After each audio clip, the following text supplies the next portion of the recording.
Kumusta Idol JD? Magandang gabi sa inyong lahat dyan. Pakigreet sa karawan ng anak ko ngayon, Idol. Eduardo ang pangalan ng anak ko. Happy birthday, Eduardo. Dito kami sa Madrid, Spain, Idol. Mula noon hanggang ngayon, lagi ako nakasubaybay sa lahat ng mga kwento mo, mapaluma man o bago. Palagi ako nakikinig papunta sa trabaho hanggang sa pag-uwi. God bless, Idol JD. Maraming salamat sa mga kwentong ibinabahagi mo sa aming lahat ng tagapakinig sa araw-araw. Maraming salamat po sa inyong lahat dyan. God bless, Idol JD. Shoutout sa iyo, kabayang Jome, at syempre, happy birthday uli sa anak mong si Eduardo. Ingat kayo dyan sa Madrid, Spain. Sana makapunta din ako dyan soon. At para sa mga ibang kabayan na gusto magpa-shoutout, mag-comment lang kayo dito kung may mga papabati kayo, yung lugar ninyo, or kung merong kaarawan. Shoutout ko yan sa susunod na video. Basta ulit-ulitin nyo lang yung mga comments, mababasa ko din yan. Maraming salamat. Huwag na nating patagalin pa. Simulan na ang storya. JD.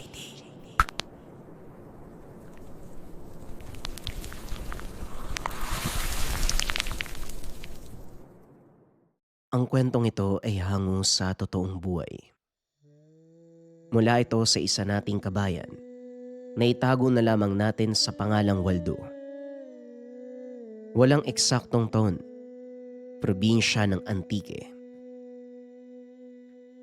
Gusgusing matanda, palaging nakikitang tulog sa gilid ng kalsada, kung minsan ay gumagala sa daanan, lalo na kung gabi. Walang nakakakilala kung sino ang matandang ito. Wala ring nakakalam kung saan siya nagmula. Palagi nakakasalubong ni Waldo ang matanda, lalo na sa tuwing umuuwi ito galing sa trabaho. Hindi ito pinapansin ng binata sa takot na baka masaktan siya nito. Sa kabila ng pagiging matanda, makikita ang matikas na hubog ng katawan na tila nahasa sa mahabang panahon ng pagsasanay. Ngunit isang kaganapan ang nagbigay ng daan upang makilala ng lubusan ni Waldo ang matanda. Gaya pa rin ng nakasanayan, tahimik na naglakad ang binata pauwi. Nagsende ng sigarilyo para kahit papano malibang ang sarili. Medyo malayo ang bahay ng binata mula sa sementadong kalsada. Minsan inaabot siya ng 15 minuto bago makauwi. Kapag minalas at malakas ang ulan, ang 15 minutong paglalakad nagiging 1 oras. Dahil ang mismong daan papunta sa kanila napupuno ng tubig na nanggagaling sa kabundukan. Bagaman sementado at napakadulas, lalo pa kung malakas ang agos pababa. Minsan may mga sasakyang nadidiskrasya dahil sa malalaking batong sumasama sa malakas na agos ng baha. Nasa kalagitnaan ng paglalakad ang binata at umaasa na makakasalubong ang matandang lasing. Ngunit nakalampas na ito sa lugar kung saan sila nagkakasalubong. Hindi pa rin niya nakikita. Nasaan kaya yung taong yun? Himala. Wala siya ngayong gabi. Wika ng binata sa sarili. Ilang minuto pa ang nakalipas. Nakarinig ang binata ng mga alulong ng aso. Hindi na lang ito pinansin. Nagpatuloy sa paglalakad. Ngunit nang mapatingin ito sa bandang unahan, nakita ni Waldo ang isang taong nakatuwad. Nagtatayuan ang mahabang buhok. Huminto ang binata dahil biglang naglakad ng nakatuwad ang babaeng yon papunta sa kanya. Put na naman oh! Parang napupuno na ng mga may sayad tong baryo namin ah! Iniwasan ng binata ang babae, pero sinundan siya saan man magpunta. Hanggang sa nainis si Waldo, dumampot ng bato, inambahang babatuin ng babae. Hoy, hindi ko galing manakit ng may diferensya sa utak. Pero kapag hindi ka tumigil, talagang tatamaan ka sa akin. Wika ng binata. Ngunit sa halip na umalis, lalo pa itong lumapit sa kanya. Napatras si Waldo habang nakataas ang kamay na may hawak ng bato. Hanggang sa bigla itong tumalon papunta sa kanya. Dinambahan ang binata. Amoy na amoy nito ang napakabahong aroma ng nilalang na parang pinaghalong dumi ng kung anong hayop at nabubulok na laman ng tao. Napakadulas din ng katawan kaya hindi siya magawang itulak ni Waldo. Sakal-sakal na siya ng nilalang ng mga oras na yon. Saka pa lamang napagtanto ng binata na ang nilalang na nakadagan sa kanya hindi baliw, kundi isang bagong yanggaw na aswang. Pilit pinanglalabanan ng binata ang lakas ng nilalang hanggang sa natusok nito ang dalawang mata. Napasigaw ang aswang sa sobrang sakit. Ngunit tuloy pa rin ang pagsakal nito kay Waldo. Unti-unti nang nauubusan ng hininga ang binata, nauubos na din ang lakas ng mga kamay. Halatang gutom ang aswang dahil kahit bumauna ang kamay ng hinlalaki ng binata sa mga mata, tuloy pa rin ang paglapa. Hanggang sa tuluyang bumigay ang braso ni Waldo.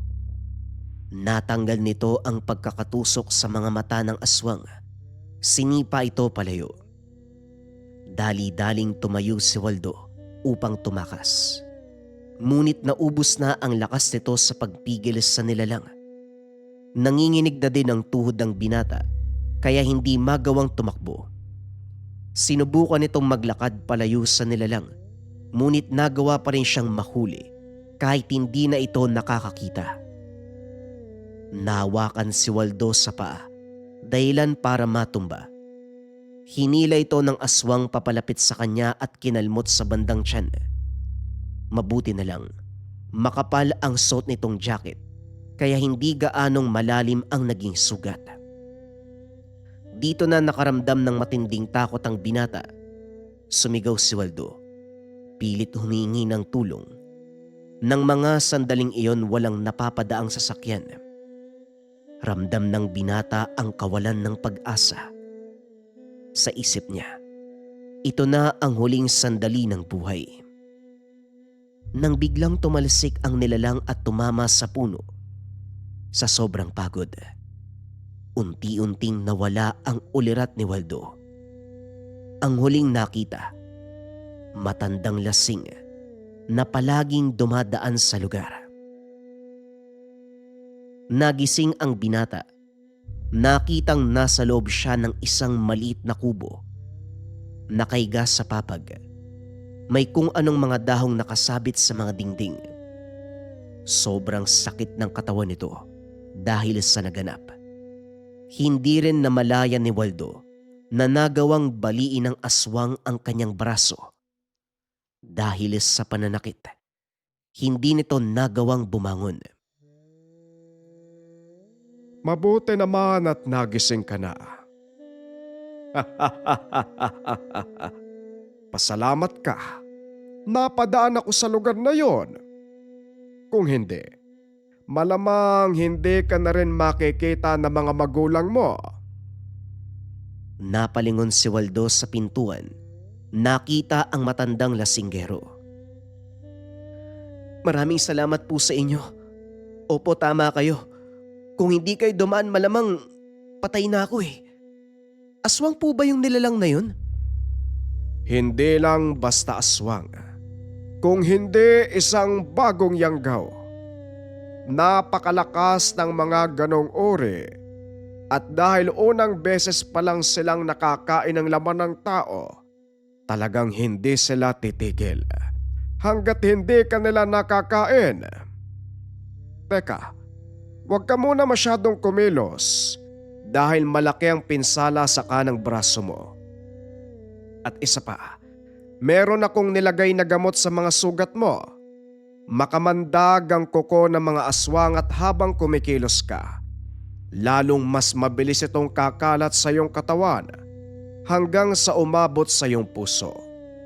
Hindi ka mamamatay sa kagat ng aswang, ngunit mamamatay ka sa kamandag nito. Pero kailan po mawawala yung kamandag? Meron akong ipapainom sa'yo at sa oras na mainom mo ito, mawawalan ka ng malay. Makakatulog ng 2 o hanggang 3 araw.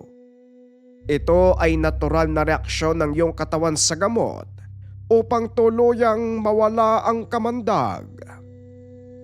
Teka, sandali ho, 3 araw. Hindi naman po pwede yun. Kailangan kong pumasok sa trabaho eh. Wika nito. Nilingon siya ng matanda at binulyawan. Mamili ka! Buhay mo o trabaho? Ang trabaho kapag nawala madaling hanapin. Pero kapag buhay ang nawala sa'yo, paano ka pa maghahanap ng trabaho? Napagtanto ng binata na tama ang sinabi ng matanda. Kaya hinayaan niya ito na gawin ang dapat gawin. Habang ginagamot ng matanda ang kanyang mga sugat, hindi maiwasang magtanong ng binata. Tatang, kung hindi niyo po mamasamain, bakit po palagi ko kayong nakikitang natutulog sa gilid ng daan meron naman pala kayong kubo? Lagi din kasi akong lasing utoy kaya ganon. Pero ikaw, ano bang ginagawa mo sa lugar na yon? Saan po? Sa kalsada? Kung saan ako sinugod ng aswang? Oo. Alam mo bang delikado sa lugar na yon? Alam mo tatang, dito ako pinanganak sa bayang to at lumaki. Simula bata ako, doon ang daanan namin pauwi galing bayan. Ngayon lang talaga ako nakaengkwentro ng isang aswang. Dahil ngayon lang din sila nagkaroon ng lakas ng loob na lumabas. Alam mo ba ang kwento ng kalsadang yon nung unang panahon? Hindi pa nga po nababahagi sa amin ni tata yung tungkol sa lugar eh. Bakit po? Ano po bang meron sa kalsada na yun, tatang? Ang lugar kung saan ka sinalakay ng aswang ay tinatawag na Balagatan. Ito ang uli ng lugar kung saan nahuhumaling ang mga bagong yanggaw na pumunta. Sabihin na lang natin na parang naeengganyo silang dumaan doon. O siya, eto na pala. Gawa na ang iinumin mong gamot. Sige na, inumin mo. Magpahinga ka. Mag-usap na lang tayo pagkagising mo. Ininom ni Waldo ang gamot na ginawa ng matanda. Hindi kaaya-aya ang lasa. Pero wala nang magawa ang binata dahil ito lang ang paraan para matanggal ang kamandag sa kanyang katawan. Ilang minuto matapos uminom, unti-unting kumalma ang isipan ni Waldo. Hanggang sa tuluyan nitong makatulog. Gaya ng sinabi ng matanda. Lumipas ang 3 araw. Nagising siya. Ngunit laking pagtataka ni Waldo dahil wala na ang matanda sa kubo. Dali-daling tumayo si Waldo. Nakaramdam ng matinding panghihina dahil 3 araw na hindi kumakain. Nakita nito ang tapayan. Nakaramdam ng matinding uhaw. Kaya kumuha ng pansalok upang uminom. Pero bago pa man lumatak ang pansalok sa bibig, narinig nito ang boses ng matanda. Huwag kang iinom ng tubig. Heto ang sabaw ng nyog. Mainam to para makabawi ng lakas. Dali-daling kinuha ni Waldo ang hawak ng matanda. Walang pagdadalawang isip na nilagok. Hanggang sa maubos, saka pa lamang nalasahan ng binata ang iniinom. Lasang alak, teka tatang. Lambanog po ba yung pinainom niyo sa akin? Yan ang napapala ng taong hindi tumitigil sa itinuturo sa kanya. Bakit mo kinuha ang hawak mo? Etong buko ang tinuturo ko sa'yo. Tuloy. Nako, Naubos pa yung alak ko, kakabili ko lang dun eh. Eh, whew, pasensya na po ah. Saka, hindi ko naman kasalanan kung yun yung nainom ko eh. Hawak-hawak niyo po yung lalagyan habang nakaturo. Ang akala ko naman, yun po yung pinapainom niyo sa akin. Tuwang-tuwa ang matanda. Ngunit lingid sa kalaman ni Waldo na sinadya itong gawin upang tuluyang matanggal ang lason sa kanyang katawan. Magaling na yata ang mga sugat mo. Pwede ka nang umuwi. Pero kumain muna tayo tapos ihahatid na kita. Hindi yun na po ko kailangang ihatid. Sobra na po yung abala na nagawa ko sa inyo. Sigurado ka ba? Opo tatang, kaya ko na po to. O sige, ikaw ang bahala. O siya eto, kumain ka na muna para may lakas kang bumaba ng kabundukan. Sige po. Teka, nasa kabundukan tayo? Paano nangyari yun? Hindi ko alam kung ako ba yung lasing o ikaw eh. Ano pa ba ang gagawin ko eh? Papasanin ka pa uwi dito. Hindi ko rin alam kung saan ka nakatira eh. Kaya nagpasya akong daling ka dito sa kubo. Nang sa ganon, magamot ang mga sugat mo. Tatang, nagbago na po pala yung isip ko. Magpapahatid na lang po ako sa inyo. O sige, tapusin mo na yung kinakain mo at lalakad na tayo. Matapos kumain, bumaba ang dalawa sa kabundukan. Hindi pamilyar kay Waldo ang lugar. Ni minsan hindi siya nagawi doon. Ang alam niya, nasa kalagitnaan sila ng kagubatan na punong-puno ng naglalakihang puno. Inabot ng halos 2 oras bago nila marating ang bayan sa paanan ng kabundukan.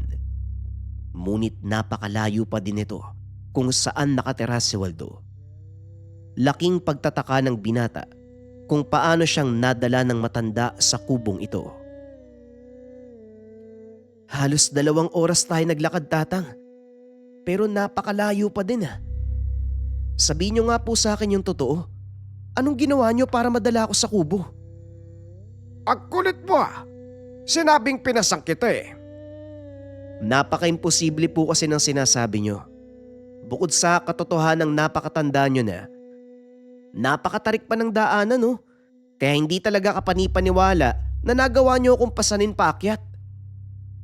Bahala ka kung hindi ka naniniwala. Pero totoo ang sinabi ko sa'yo.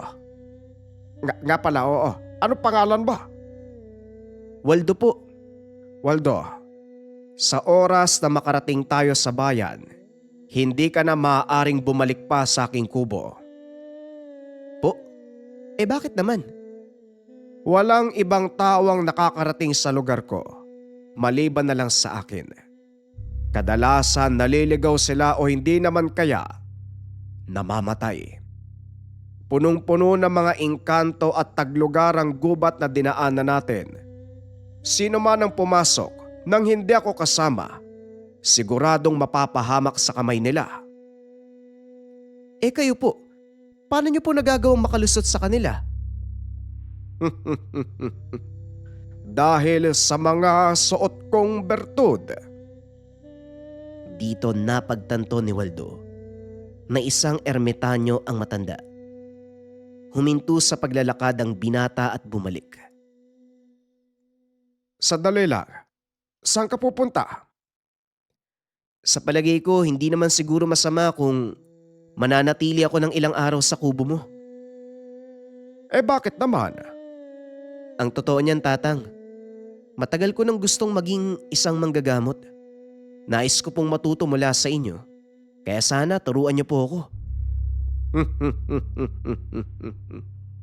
Hindi ako kumukuha ng mga mag-aaral.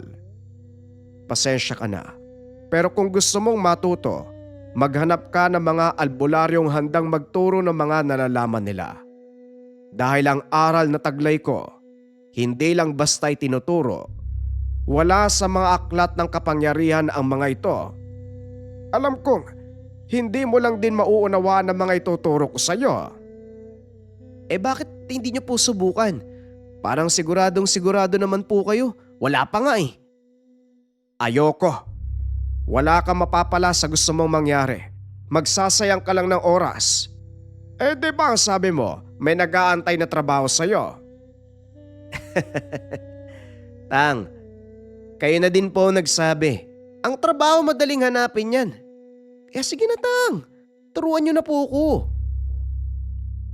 Dito na sinubukan ng matanda kung talagang seryoso siya sa gustong gawin. O sige, pag nagawa mo kong unahan sa pagbalik sa kubo nang hindi naliligaw tatanggapin kita. Pero sa oras na mawala ka sa daan, pasensya na, pero hindi na kita tutulungan makabalik. Sige Tatang, payag ako. Ano pang inaantay natin? Simula na! Biglang tumakbo ang matanda. Nalabis namang kinagulat ni Waldo. Napakabilis itong tumakbo sa matarik na daanan. Mabilis sa sinundan ng binata ang matanda. Ngunit sadyang napakaliksi nito, kaya hindi niya nagawang abutan. Ilang sandali pa, narating na ni Waldo ang sinasabing gubat ng matanda. Biglang nabalot ng hamog ang paligid at nagsimulang makarinig ang binata ng mga nakakatakot na ingay.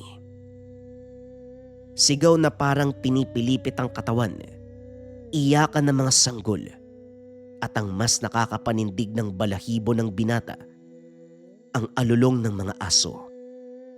Ngunit dahil sa determinasyon, nagpatuloy sa paglalakad ang binata, hindi nito pinansin ang mga ingay. At minsan, may mga nakikita siyang nilalang na bigla na lang lumilitaw sa harapan. Ilang oras ang nakalipas. Narating ni Waldo ang kubo ng matanda. Nakita niya itong nakaupo sa atangan habang nagsisindi ng tabako. Oh, anong nangyari? Bakit ang tagal mong dumating? Buti hindi ka naligaw.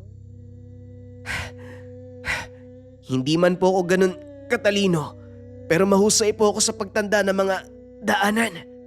Pero, nahuli ka pa din ng dating eh. Ibig po bang sabihin nun, hindi niyo ako tuturuan? Sabihin mo nga sa akin, bakit mo ba gustong matuto? Napaisip ang binata. Dahil ang totoo, hindi niya alam kung bakit gustong matutunan ang panggagamot. Gusto ko pong matuto kasi may mga taong nangangailangan ng tulong. At saka nararamdaman ko po ito ang tadhana ko. Tadhana. Walang katiyakan ng tadhana ng tao, Waldo. Pero kung talagang desidido kang matuto, sige, tignan natin kung magagamot pa ng ambisyon mo yang kabaliwang nasa utak mo. Nang araw na yun, nagsimula ang pagtuturo ng matanda. Inumpisa ng leksyon sa pagpapakilala ng mga engkanto kung paanong matutukoy ang mabuti sa masama. Kasunod, ang mga nilalang na mahilig manggambala sa mga tao. Ilang taon na ang nakalipas, simula nang magsanay ang binata, hanggang sa natutunan nito ang lahat ng itinuro ng matanda. Ipinakita din nito ang mga bagay na kaya niyang gawin. Laking pasasalamat ni Waldo dahil sa wakas, nasa ikatuparan niya ang matagal nang gustong gawin, ang matuto ng lihim na karunungan. Naituro ko na ang lahat sa iyo. Lahat ng nalalaman ko. Pero ipagpatawad mo dahil may isang aral akong hindi maaaring ituro sa iyo. Ano naman po yun, Tatang? Ang kaalaman sa pagbuhay ng tao. Isa itong ipinagbabawal na karunungan na walang sino man ang may paintulot na gawin, kahit ako, Waldo. Nauunawaan ko po, Tatang. Sapat na po yung mga tinuro niyo sa akin. Ang kailangan ko na lang gawin, pagyamanin. Gamitin sa tamang pamamaraan para makatulong sa iba. Tignan nga natin kung may natutunan ka talaga. Gamitin mo ang kapangyarihan ng isip at hulaan kung ano talaga ang pangalan ko. Pakinggan mo ang mga sinasabi ng elemento sa paligid dahil maaari silang makatulong. Wika ng matanda. Ipinikit ni Waldo ang mga mata.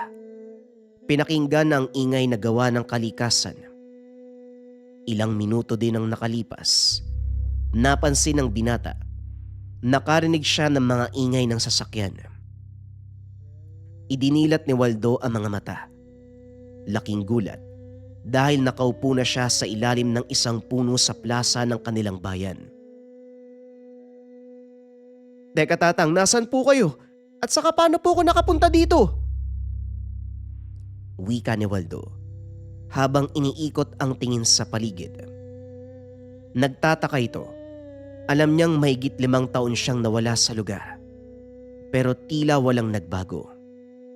Kung ano ang itsura nito bago siya natagpuan ng matanda, ganun pa rin nang dumating siya sa lugar.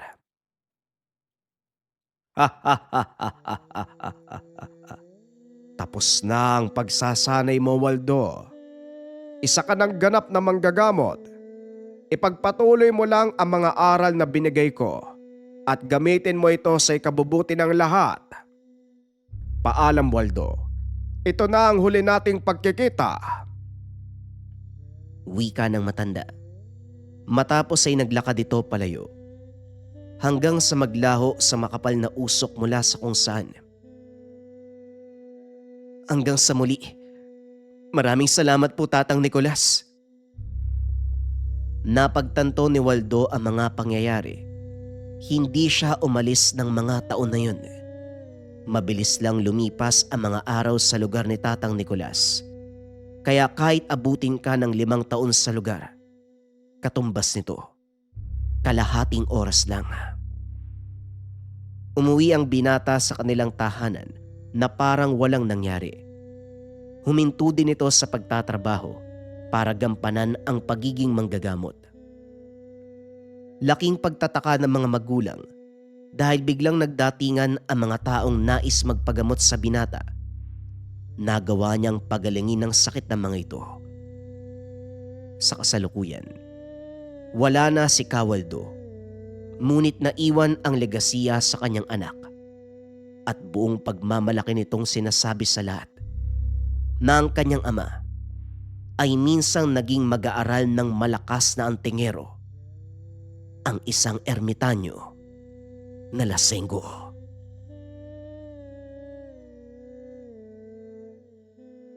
Ang kwentong ito ay hango sa totoong buhay. Mula ito sa isa nating kabayan na itago na lamang natin sa pangalang Tonyo. Taong 1979, Don Salvador, Negros Occidental. Masakit sa kalooban ang bawat takbang papalayo sa lugar na kinagisnan. Para sa 12 taong gulang na si Tonyo, ang aklan ang mundo niya.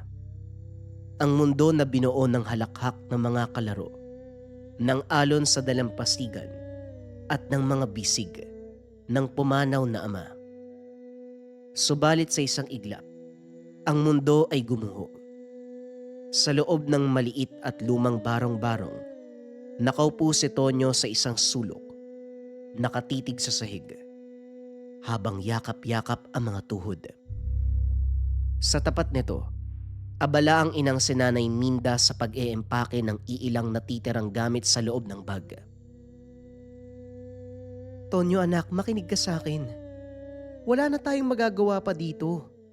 Kailangan nating bumalik sa bahay ng lola mo sa Negros. Doon kahit papano, may matutuluyan tayo ng libre. Wika ni Nanay Minda. Pero Nay, paano po yung pag-aaral ko? At saka, marami na po akong kaibigan dito eh. Ayoko po Nay. Sana dito na lang po tayo sa Aklan. Dito naman tayo binuhay ni tatay ah. Alam kong mahirap ang sitwasyon natin anak. Pero wala nang iba pang paraan eh. Magugutom tayo dito kung magmamatigas pa tayo. At isa pa, tuwing tumitingin ako sa bawat sulok ng bahay na to, tuwing nakikita ko yung mga gamit ng tatay mo, parang pinipiga yung puso ko eh. Mas nadudurog ako. Hindi ko na kaya. Ilang linggo pa lang ang nakakalipas mula nang lisanin sila ni Tatay Raul. Isang hapon, habang nagpapahinga matapos ang maghapong pag-aararos sa bukid, sa ilalim ng matinding sikat ng araw, bigla na lamang itong napahawak sa dibdib at natumba. Sa isang iglap, si Tatay Raul ay bumagsak. Dahil sa kakulangan sa pera at layo ng pamayanan sa kabiasnan, hindi kaagad nadala sa ospital. Nagtulungan ng mga kapitbahay na maisakay sa tricycle patungong bayan, kaso nga lang huli na ang lahat. Ang pangyayaring ito, nag-iwan ng malalim na sugat sa mag-ina. Si Raul ay mabuting ama. Bagamat simpleng magsasaka na kumikita lamang ng sapat para sa araw-araw na pagkain. Si Nanay Minda, umaasa lamang sa paminsan-minsang paglalaba para sa may kaya sa baryo. Isang trabaho na hindi naman permanente. Parehong hindi nakapagtapos ng pag-aaral ang mga magulang ni Tonyo. Sa edad na 18, maagang nagbunga ang pagmamahala nila. Ang maagang pagbubuntis na ito ang naging ugat ng matinding pag-aaway ni Minda at ng ina na si Lola Berna na nagbunga ng pagtatanan patungong Aklan. 12 taon ang lumipas na walang komunikasyon sa pagitan ng mag-ina. Ngayon sa harapan ng matinding kahirapan, ang tanging mapagpipilian na lamang ni Minda ay ang bumalik at lumuhod sa pinanggalingan. Ay nako, kung may maitutulong lang po sana ako, Nay, kaso bata pa ako eh. Kung malaki na sana ako na po yung magtatrabaho para hindi na natin kailangang umalis dito. Sa ngayon anak, yung pagsang-ayon, pagsuporta lang muna sa desisyon ko ang maitutulong mo. Malaking bagay na sa akin yung nandyan ka at hindi mo ko papabayaan. Sige po, Nay, pero di po ba galit sa inyo si Lola Berna? Sabi niyo noon, itinakwil niya kayo nung nagtanan kayo ni tatay. Yun na nga eh. Yan ang pinakakinakatakutan ko. Pero ilang taon na din ang lumipas. Tonyo, 12 taon. Nanay ko pa rin siya eh. At anak niya pa din ako. Miss ko na din ang lola mo at saka sigurado ko magiging masaya yon kapag nakita ka niya. Ikaw ang una niyang apo sa akin eh. Natatakot po ako, Nay. Baka hindi po ako tanggapin ni Lola. Baka itaboy niya po ako eh. Huwag ka mag-isip ng ganyan, Tonyo. Mabait ang lola mo, maniwala ka sa akin. Siguro, strikto lang siya noon dahil gusto niya makapagtapos ako ng pag-aaral. Pero alam ko, malambot ang puso ng lola mo. Totoo po ba, Nay? Kailan po ba tayo lilipat? Nang sa ganun po makapagpaalam ako sa mga kaibigan ko bago tayo malis dito. Sa susunod na linggo, anak. Kaya ihanda mo ang sarili mo. Pati na rin yung mga gamit mo. Magpaalam ka sa mga kaibigan mo ng maayos. Mabilis na lumipas sa mga araw na tila ba nakikisabay sa nagmamadaling takbo ng panahon. Dumating ang araw ng paglisan, bitbit ang ilang mga gamit. Sumakay ang mag-ina sa barko patungong daungan ng Negros Occidental. At mula doon, sumakay sila ng bus patungo sa Ilagang Silangan, paakyat sa kabundukan ng Don Salvador Benedicto. Si Nanay Minda ay isang tunay na Negrosanon, tubong Don Salvador, isang lugar na kilala sa tawag na summer capital of Negros Occidental. Dahil sa malamig nitong klima at nagtataasang mga pine trees. Habang umaakyat ang bus sa palikulikong daan, unti-unting nagbago ang simoy ng hangin. Nawala ang maalinsangang singaw ng kapatagan. Pumalit ang isang kakaibang lamig na humahaplos sa balat. Isang lamig na may kasamang maywagang hamog na bumabalot sa nagtataasang mga puno at matatarik na bangin. Napakalamig naman po dito, Nay. Parang wala pong katapusan ng gubat ah. Siksik to sa mga naglalaki ang puno oh. Pati may mga halaman pa na hindi ko pa nakita sa aklan. Yung mga bahay madalang. Magkakalayo din. May aswang po ba dito? Ikaw talagang bata ka, bakit mo naman natanong yan? Kasi ang sabi ng kaibigan ko, sa mga gubat daw po nakatira yung mga aswang. Huwag mo nang isipin yung bagay na yan. O siya, maganda ka na, malapit na tayo. Pagbaba sa terminal ng bus, kinakailangan pang maglakad sa isang makitid at maputik na daanan patungo sa Kakahuyan kung saan nakatayo ang bahay kubo ni Lola Berna. Pagdating sa tapat ng bakuran na napapaligiran ng mga lamang gamot at mga ligaw na bulaklak, kaagad nilang nakita ang isang matandang babae. Puti ang buhok, medyo kuba, pero bakas sa mga galaw nito ang lakas habang nagdidilig ng mga halaman. Hindi nag-atubili si Tonyo sa kabila ng takot na naramdaman nung una nang makita ang mukha ng matanda na may pagkakahawig sa sariling ina. Naramdaman nito ang isang natural na ugnayan. Kaagad na tumakbo si Tonyo patungo sa matanda. Niyakap ang lola ng napakaigpit. Lola! Lola Berna! Nagulat si Lola Berna. Nabitawan ang hawak na balde. Tumitig sa batang nakayakap sa kanya. Pagkatapos kay Minda, na ngayon ay umiiyak habang dahan-dahang lumalapit. Minda! Anak ko, Diyos ko! Kumusta ka na? Naipatawarin niyo po ako. Wala na po si Raul. Wala na po kaming ibang matatakbuhan. Niyakap ng maigpit ni Lola Berna si Minda at ang apong si Tonyo. Ang matagal na panahon na punong-puno ng tampo at galit ay natunaw sa loob lamang ng ilang sandali. Sige na, tumayo ka na, Minda. Tapos na ang nakaraan, ang mahalaga bumalik ka. Kasama mo ang apo ko. Halik kayo, pasok sa loob ng bahay para makapagpahinga. Mahaba ang binyahe nyo. Sa loob ng bahay kubo, naroon din ang nakababatang kapatid ni Nanay Minda na si Tita Rona. Kasalukuyan itong nagdadalang tao. 7 buwan na ang tiyan. Kapansin-pansin ang laki. Ate Minda, salamat sa Diyos at nakauwi ka. At ikaw, si Tonyo, naku, ang laki mo na. Habang naghahanda ng mainit na tsaa ang lola, napansin ni Tonyo ang kakaibang amoy sa loob ng bahay. May mga nakasabit na tuyong halaman sa itaas ng pintuan, mga kakaibang ugat ng puno, mga bote ng lana. Ngunit dahil sa kapaguran, hindi na ito binigyan ng pansin.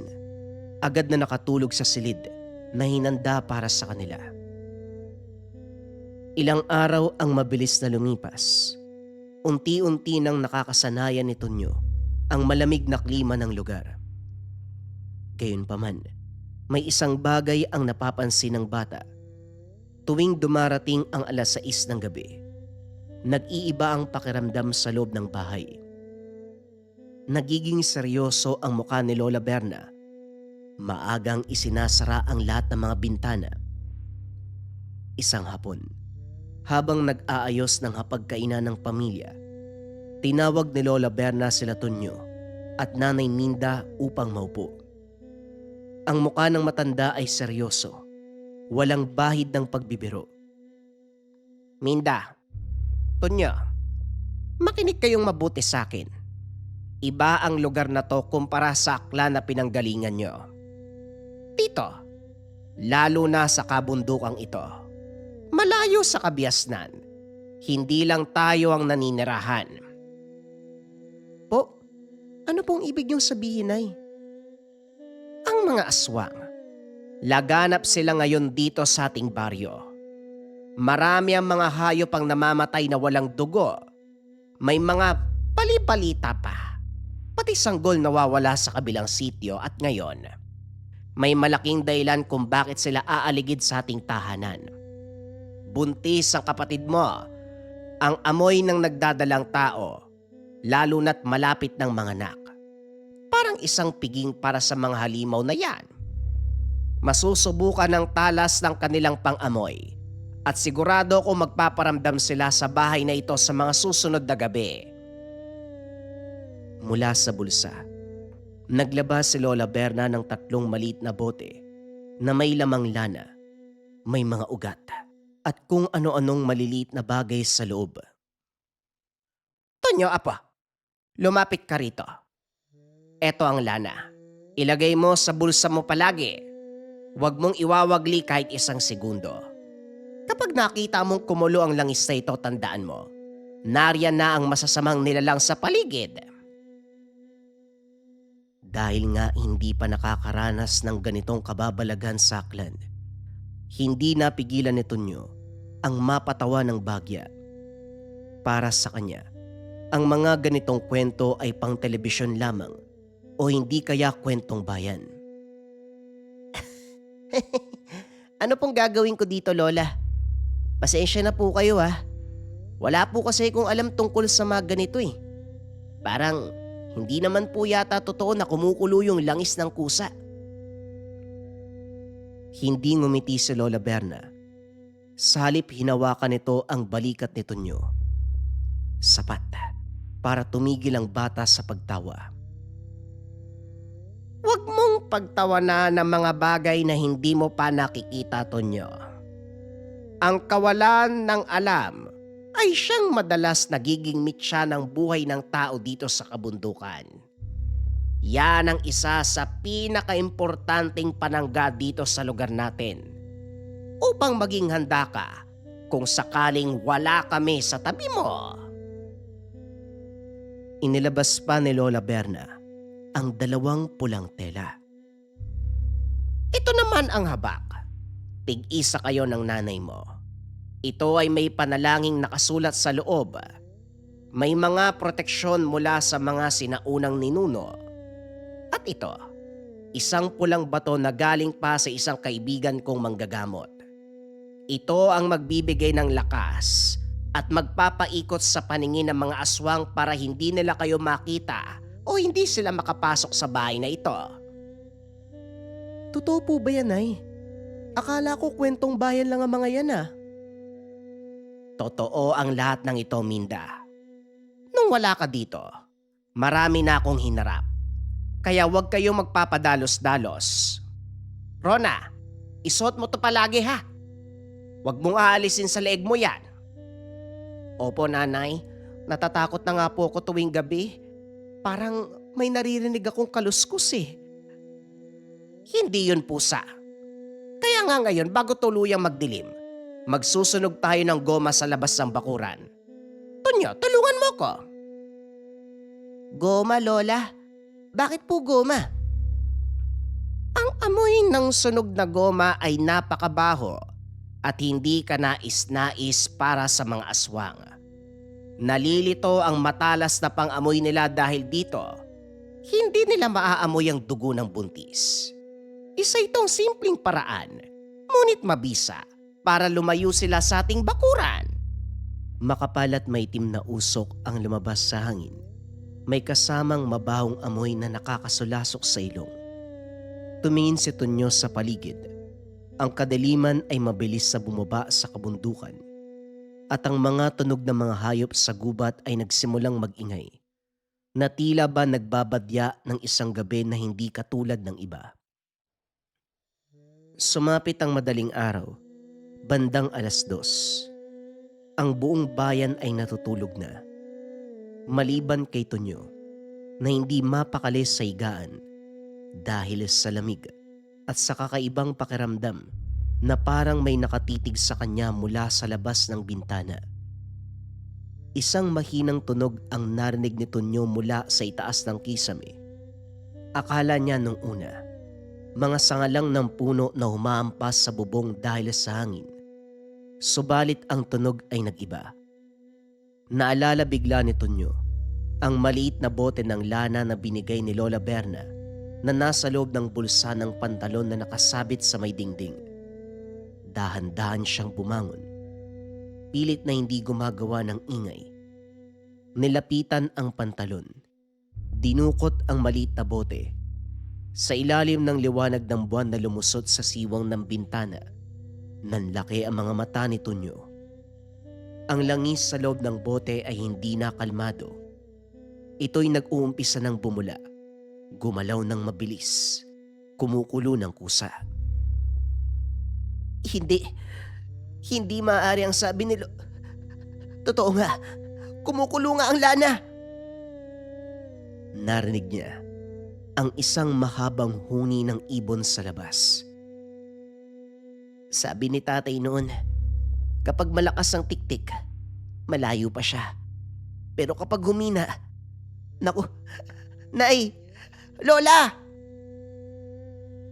Kagad na bumukas ang pintuan ng silid at pumasok si Lola Berna. Hawak-hawak ang isang mahabang itak na may mga nakaukit na kakaibang simbolo sa talim. Kasunod nito si Nanay Minda na may hawak na sulo at isang mangkok ng asin at suka. Huwag kang matakot, Tonya. Manatili ka sa likod ko. Mula sa silid ni Rona, narinig ang isang matinding tili. Naisang lolo, tulungan niyo po ako, may halimaw sa bintana ko. Mabilis na tumakbo ang tatlo patungo sa silid ni Rona. Pagbukas ng pintuan, tumambad ang isang kakilakilabot na nilalang sa bintana. Isang malaking itim na ibon na may muka na kulubot na tao. Nanlilisik ang pulang mata at ang mahaba, manipis at madulas itong dila ay nakasungkit na sa kulambo ni Rona. Dahan-dahang bumababa patungo sa tiyan nito. Huwag, parang awa mo na. Huwag ang anak ko, lumayo ka. Umalis ka dyan. Kampo ng kadiliman. Itinaas ni Lola Berna ang pulang bato na biglang naglabas ng isang maliwanag na pulang kislap.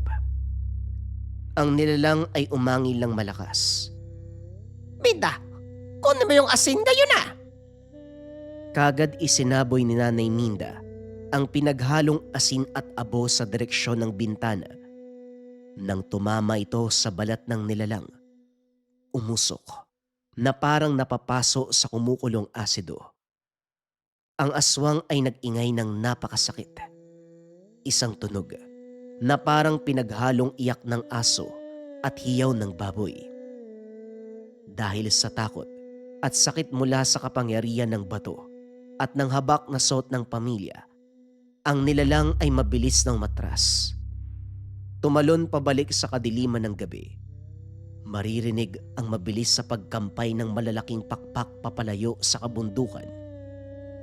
Kinabukasan, ang buong baryo ay nabalot ng takot. Subalit para kay Lola Berna, hindi sapat ang basta lamang magtago. Hindi sila titigil. Nasubukan na nila ang amoy ng dugo ni Rona. Babalik at babalik sila. At sa susunod mas marami na. Ano pong gagawin natin, Lola? Kailangan nating hanapin ang lugar bago sumapit ang susunod na kabilugan ng buwan. Ang pinuno ng mga aswang sa kabundukan na ito, matagal nang naghahanap ng pagkakataon na mapatalsik ako dito dahil ako ang tagapagtanggol sa baryo. Minda, bantayan mo si Rona sa loob ng bahay. Maglagay ka ng mga pangontra. At ikaw naman, Tunyo, sasama ka sa akin. Po, sasama po si Tunyo, bata pa po yan. Baka mapahamak siya. Meron siyang proteksyon. At higit sa lahat, nakikita ko sa mga mata ni Tonyo ang tapang ng kanyang ama. Kailangan niyang matutunan kung paanong ipagtatanggol ang pamilya. Handa ka na ba? Tumingin si Tonyo sa ina. Naisip niya rin ang tatay. Kung buhay pa ito, siguradong gagawin ng lahat para protektahan sila. Handa na po ako, Lola. Ipakita niyo po sa akin ang dapat gawin. Pumasok ang maglola sa kagubatan habang pababa ang araw. Ang kagubatan ay napakatahimik. Walang kahit anong tunog ng ibon. Isang senyales na ang mga ligaw na hayop nagtatago din mula sa isang malakas na banta. Naglakad ang dalawa ng ilang oras hanggang sa makarating sa isang masukal na bahagi kung saan may kuweba na napapaligiran ng mga patay na puno. Tito, nandito sila sa loob. Kumukulo na ang dala nating lana. Mula sa mga puno sa itaas at sa loob ng kuweba, lumabas ang 5 nilalang.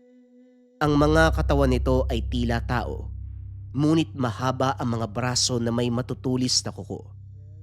Ang mga muka ay baluktot. Ang mga mata ay nagniningas sa galit.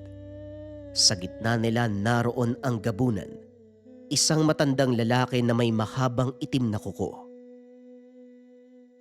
Berna, matagal mo na kaming pinipigilan sa aming mga piging.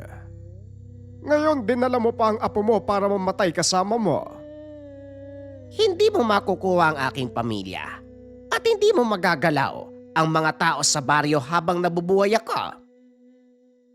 Tignan natin ang lakas ng iyong mga tangan. Tunyo, hawakan mo ang pulang bato. Itutok mo sa kanila. Huwag kang aalis sa tabi ko. Nagsimula ang isang matinding labanan sa gitna ng kagubatan. Si Lola Berna sa kabila ng edad, kumikilos na parang isang biyasang mandirigma. Ang bawat taga ng itak, nagiiwan ng sugat na may kasamang usok at apoy sa katawan ng mga aswang. Dahil sa mga nakasulat na orasyon dito, isang aswang sumubok na dambahin si Lola Berna mula sa likod. Lola, sa likod mo! Itinaas si Tonyo ang pulang bato. Naglabas ng napakalakas na liwanag na tumama ng diretsyo sa muka ng sumugod na aswang. Umangil ito ng napakalakas. Nagsimulang mapulag. Magaling, apo! Tama ang ginawa mo! Ngunit dahil sa galit, ang gabunan mismo ang sumugod. Mabilis ang galaw ng nilalang. Tila isang anino na lumilipat sa bawat puno. Sa isang iglap, nasundot nito ang balikat ni Lola Berna gamit ang matatalas na kuko na naging sanhi ng pagtapo ng itak ng matanda. Naku! Lola! Tumawa ng malakas ang gabunan habang dahan-dahang lumalapit kay Lola Berna na ngayon ay nahihirapan ng bumangon dahil sa kamandag ng kuko ng aswang. Tapos na ang panahon mo, Berna. Ngayon, kakainin ko ang puso mo kasama ng iyong apo. Humarang si Tonyo sa tapat ng lola. Nanginginig ang buong katawan. Ngunit naalala niya ang mga malas sa buhay at ang alaala ng ama na palaging nagsasabi sa kanya na huwag susuko kailanman. Hawak ang habak sa leeg. Naramdaman ang kakaibang init na dumadaloy sa kanyang mga ugat. Wag mong sasaktan ang lola ko! Inilabas niya ang bote ng lana na kumukulo ng labis. Isang matapang nakbang. Binuksan ni Tonyo. Itinapon ang kumukulong langis ng diretsyo sa mukha ng gabunan. Ang init! Napasigaw ang nilalang. Ang mukha ay unti-unting natutunaw dahil sa lakas ng langis. Ilang sandali pa, isang matinding katahimikan ang bumalot sa gubat habang ang katawan ng pinunong gabunan ay dahan-dahang naging itim na usok at tuluyang nawala sa hangin. Ang natitirang mga aswang nang makitang patay na ang kanilang pinuno, nagmamadaling tumakas patungo sa pinakamalalim na bahagi ng kabundukan upang hindi na muling makabalik pa. Lola, ayos ka lang po ba? Ngumiti si Lola Berna.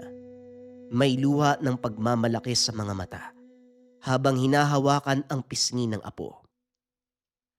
Ayos lang ako, Tonyo. Dahil sa tapang mo, nailigtas mo ang pamilya natin at ang buong baryo. Ikaw ang tunay na tagapagmana ng mga proteksyon. Ilang linggo matapos ang matinding gabi, bumalik ang kapayapaan sa lugar. Sa loob ng bahay ni Lola Berna, masayang nagtitipon ng pamilya. Ligtas na ng anak si Tia Rona, malusog ang bata. Nakaupo si Tonyo sa beranda ng bahay, nakatingin sa magandang tanawin habang sumisikat ang araw. Sa leeg niya, nakasabit pa rin ang habak. At sa bulsa, may bago ng bote ng lana na hinanda si Lola Berna para sa kanya.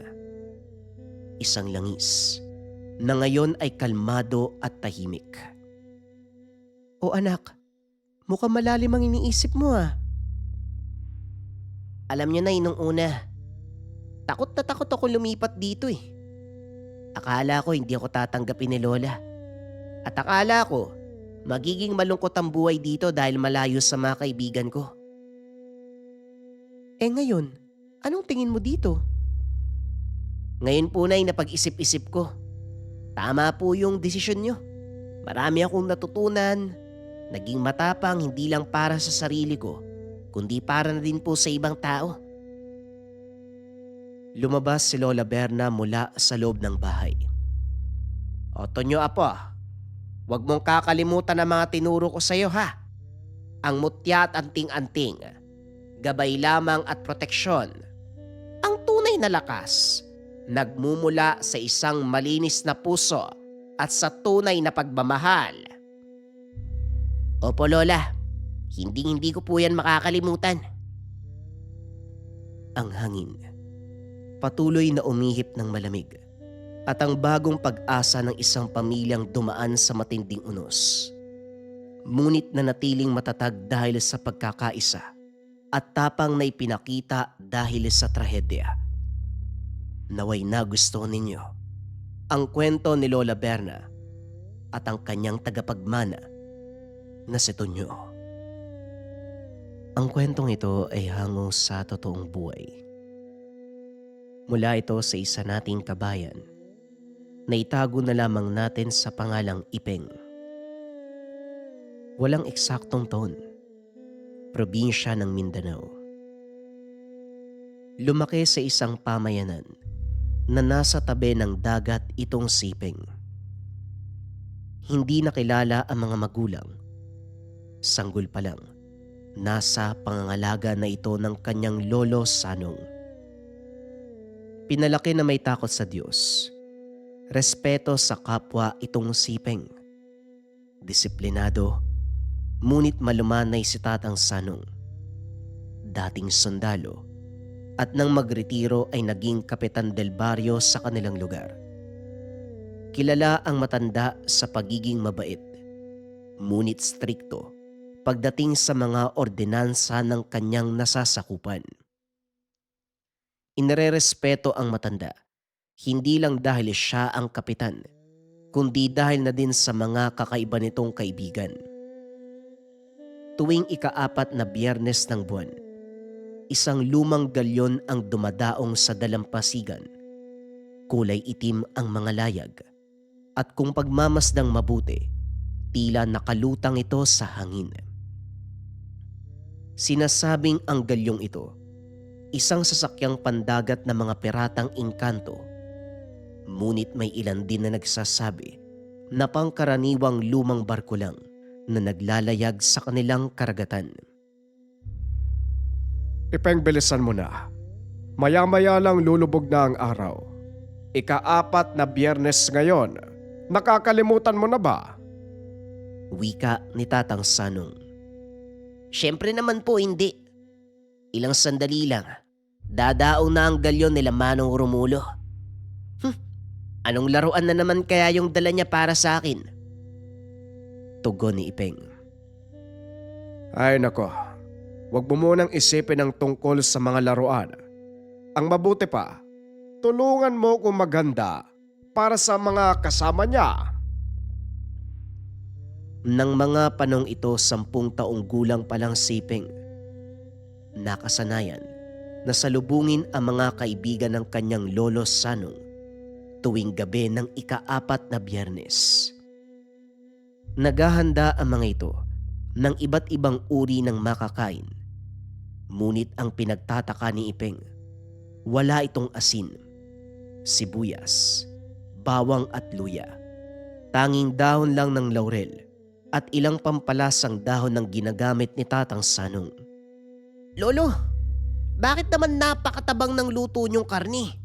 Paano magugustuhan ng mga kasama ni Manong Rumulong mga yan? Maniwala ka sa akin, Ipeng. Gustong gusto nila ang ganyang luto. Lalo na yung lechong kambing na ibinabad sa sabaw ng buko. Paborito yan ng mga kaibigan ko. Doon na nga po ako nagtataka, Lolo. Bakit ayaw nilang maglagay ng asin sa mga pagkain? Bakit hindi ka nalang magtanong sa Manong Romulo mo? Nariyan na ang galyon nila. Sige na, salubungin mo na ang ihahagis niyang lubid. Dali-daling tumakbo ang binata papunta sa pantalan upang salubungin ang paparating na galyon. Tuwang-tuwa ito, lalo pag nakikita ang mga lula na sasakyang pangdagat. Hoy Peng, kumusta ka na? Aba, mukhang lalo kang lumalaki ah.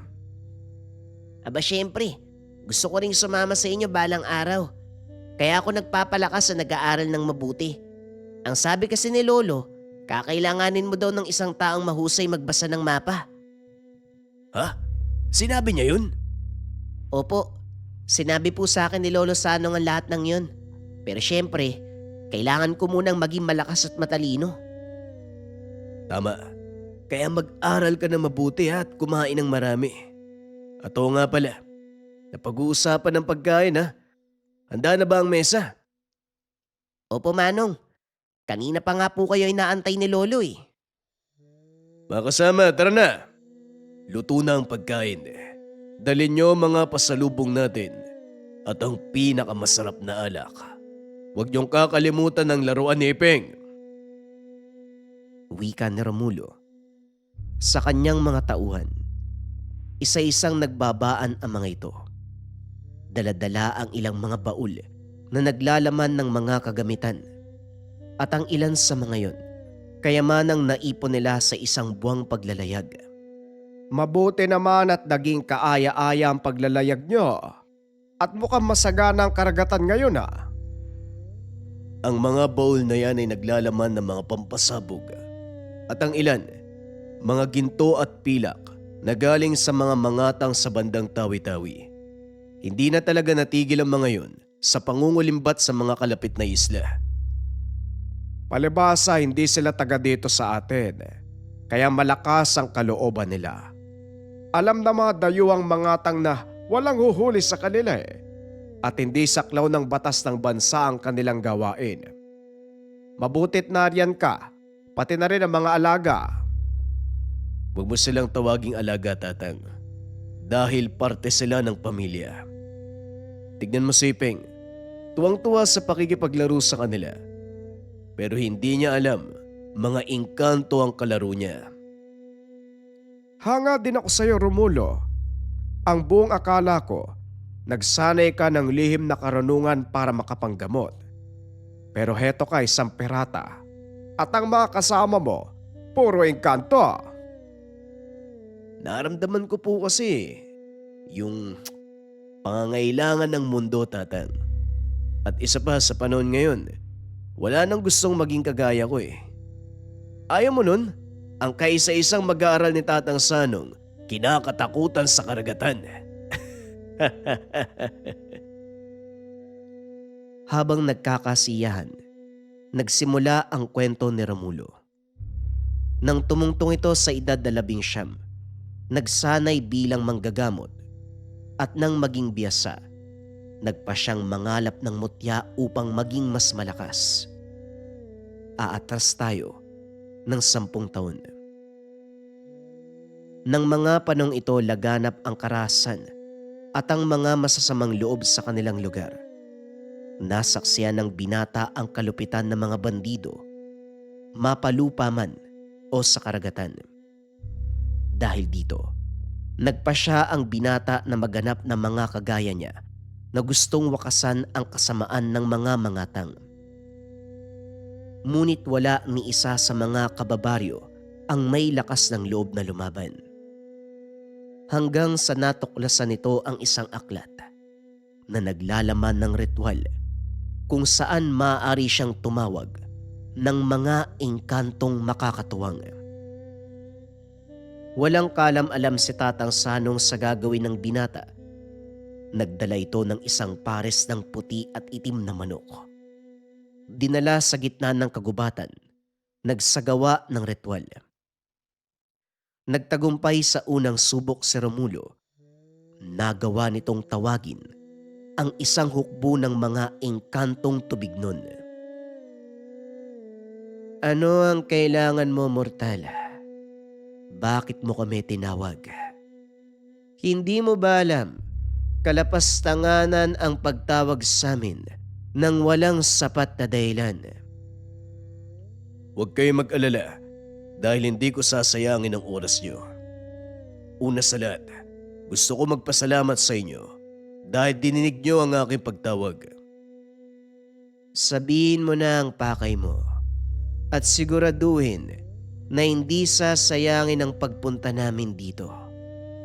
Nakapalibot sa gubat na ito ang higit kumulang 200 engkantong tubig nun. At sa utos ko, handa silang pumatay. Alam kong alam niyo na puno ng karahasan ng mundo. Partikular sa baryong tinitirahan ko. Nais kong maging bahagi kayo ng armada. Isang hukbong lalaban sa mga bandido, mapatubig man o kalupaan.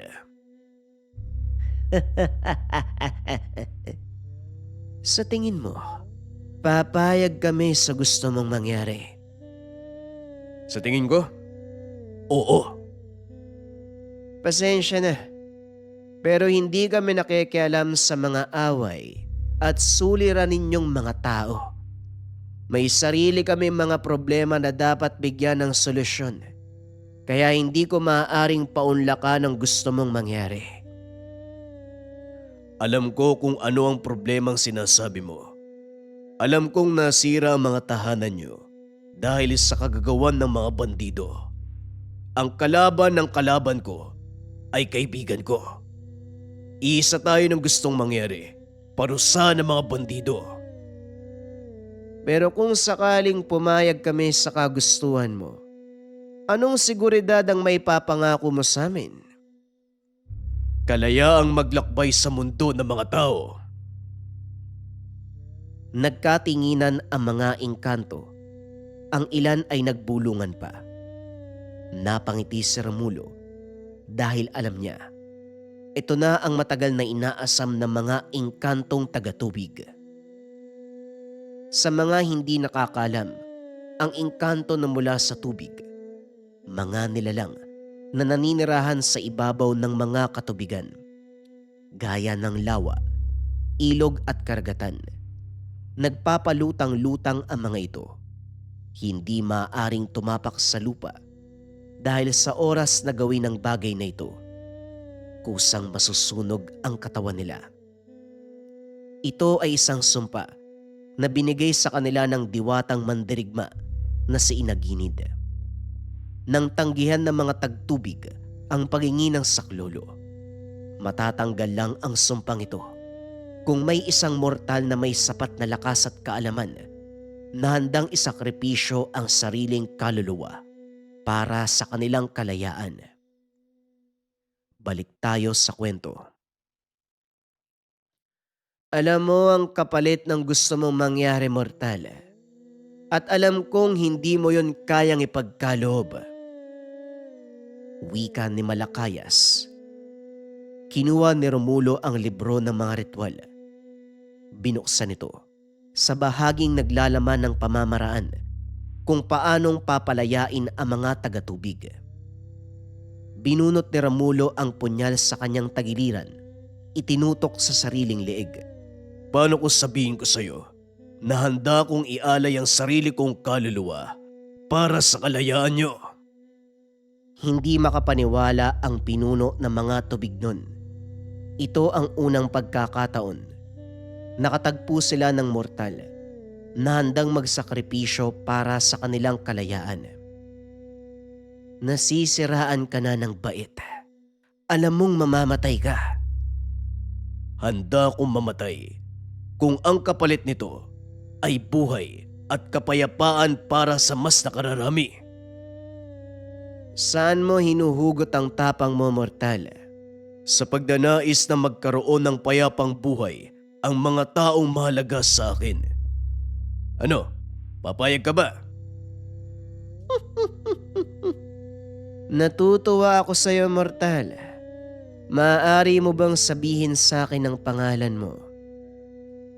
Lalong naging masaya si Romulo dahil alam niya, sa oras na hingiin ng isang engkantong tubignon ang pangalan, nangangahulugan.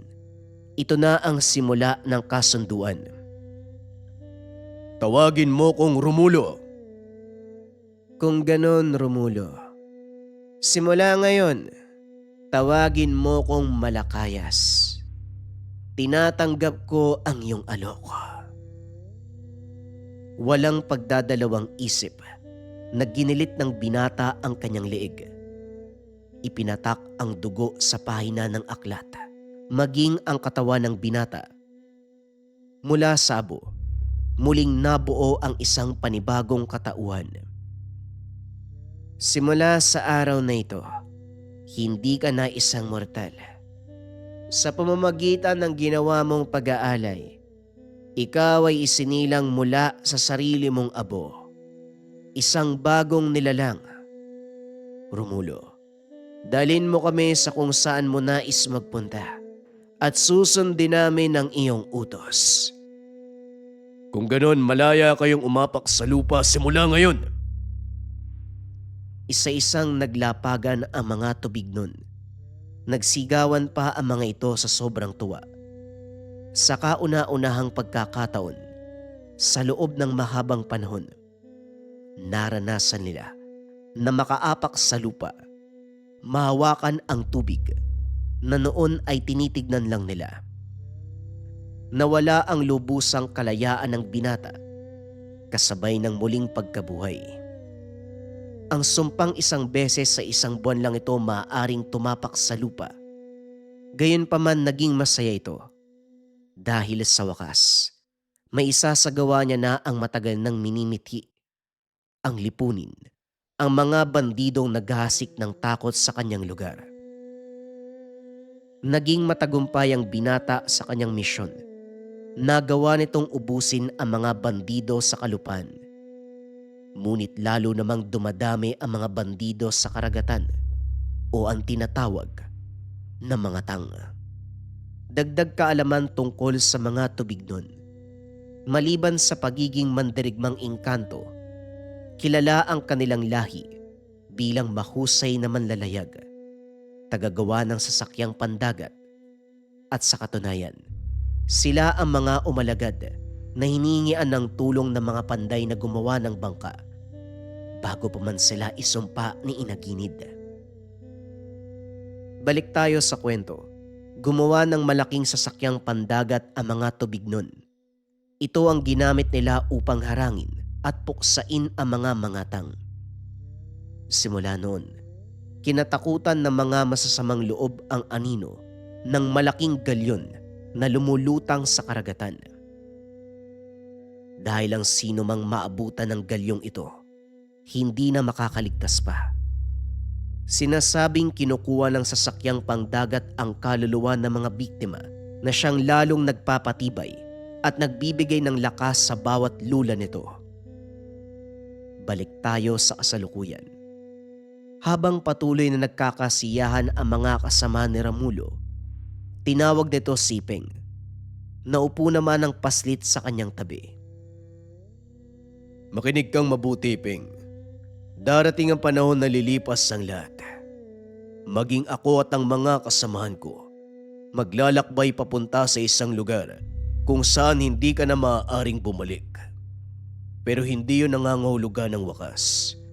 Dahil habang nananatili kami sa puso mo, patuloy na mabubuhay ang alaala namin.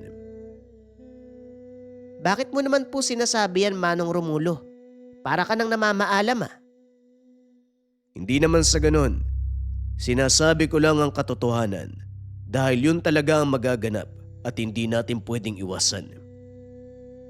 Huwag kang mag-alala, Manong. Hanggat kaya ko, hindi ako magsasawang ibahagi ang inyong mga pakikipagsapalaran. Lalo na yung mga masasayang araw na magkakasama tayo. Sasabihin ko din sa mga tao kung gaano ka kabait. Pangako yan ha. Asahan ko yan. O siya, kailangan na namin maganda para sa paglalakbay. Pabalik ng kanluran. Aalis na kayo kaagad? Hindi pa nga tayo nakakapag-usap ng matagal. Kailangan ni Ping. May mahalagang bagay kaming gagawin. Pero ito ang pangako kong laruan. Ingatan mo yan ha. Inabot ni Romulo ang laroang galyon. Nakamuka ng kanilang sinasakyan. Maging ang maliit na bandila ay kopyang-kopya. Maraming salamat po, Manong. Ingatan ko po to. Teka, parang may nakakalimutan ka yata. Ano po yun? Ano ang ginagawa sa mga bagong sasakyang pangdagat? Ah, binibinyagan sa tubig. Pinagkakaloban ng pangalan. Magaling! Sige na, bigyan mo ng pangalan ng bago mong galyon. Papangalanan ko siyang Tierra de Romulo. Teka, bakit pangalan ko? Yun yung gusto ko eh. Ikaw yung nagbigay niyan. At isa pa, kamukha siya ng barko mong si Isla Porteza. Ganun ba? O siya, ingatan mo yan ha. Hanapin ko yan sa pagbabalik ko. Sige ba, pangako. Kung paano mong iniwan si Tierra de Romulo, ganun mo siya babalikan. Salamat Ipeng. Salamat sa pagpapasaya sa amin ng mga kasama ko. Hanggang sa susunod nating pagkikita, munting kaibigan. Salamat din po sa laruan, Manong. Hanggang sa muling pagkikita. Walang kalam-alam ang binata na ito na ang huling daong ng galyon ni Romulo. Dahil papasok ang mga ito sa isang malaking digmaan. Sinasakop na mga dalakitnon ang lupain ng tubig nun at kinakailangan nila ng karagdagang lakas. Hindi alam ni Romulo kung makakabalik pa siya sa islang yun. Kaya ganun na lamang ang pagbigay niya ng habilin para kay Ipeng. Tatang Sanong, pasensya na po kayo. Hindi ko maaaring isama si Ipeng. Alam kong nahihirapan na din kayo. Huwag mong isipin yon, Romulo. Ang mahalaga, ligtas siya sa kapamakan. Gaya ng pinangako ko sa iyo at sa nasira niyang ama, aalagaan ko siya at papalakihin ng matibay. Maraming salamat po, Tatang. Hindi na ako magtatagal pa. Malayo pa ang lalakbay namin. Bago umakyat ng galyon si Romulo, si Ipeng pa mismo ang nagtanggal ng tali nito sa pantalan. Nakangiti habang kumukuway ang binata sa papalayong barko. Napapaluha si Tatang Sanong. Walang kalam-alam si Ipeng na ito na pala ang huling beses na makikita niya si Romulo.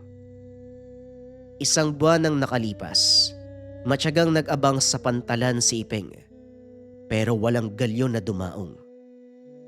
Ilang buwan pa ang nakalipas, hanggang sa taon na ang binilang, ngunit hindi na nito muling nakita ni anino ng galyon mula sa malayo.